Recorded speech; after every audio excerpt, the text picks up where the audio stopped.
Hello everyone, welcome to today's video. Today I'm going to be a silly goose. I got an idea where I recently saw someone explain how to do beaded crochet, which I've come across it plenty times before. I just didn't have interest in it until now because I thought of how I could use some stuff that I already have to get that same sort of effect. So I'm going to try beaded crochet for the first time today. So I got some cheap yarn that I'm going to use. And while I do have beads, I don't really want to use any of my beads for the beaded crochet because the holes are all really small. They're all like seed beads. They're like itty bitty beads. And they're also really nice, so I don't really want to waste them, which is why I haven't touched them for close to a decade. But I also had this other habit where I like to tear apart things with screwdrivers. For instance, I have a whole 7-video series on this channel of me demolishing a sewing machine.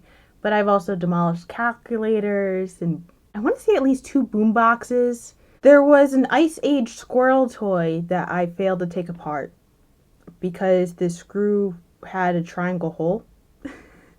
Anyway, I have a lot of nuts that could function as beads. So I figured it would be interesting to make something cool. Like, I've counted them out. I got 52.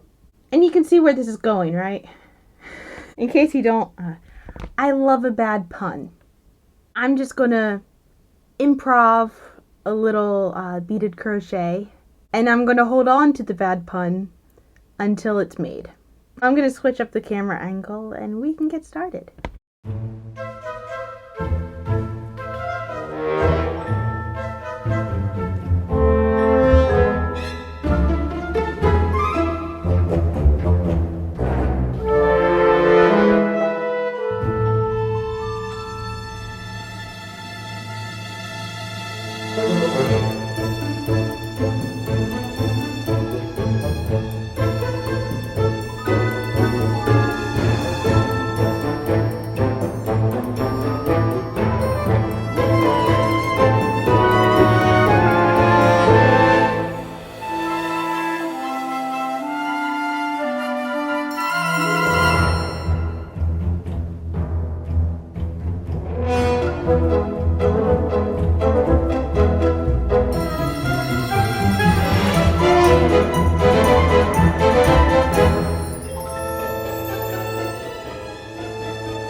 I finished it, and I was improvising this entire thing.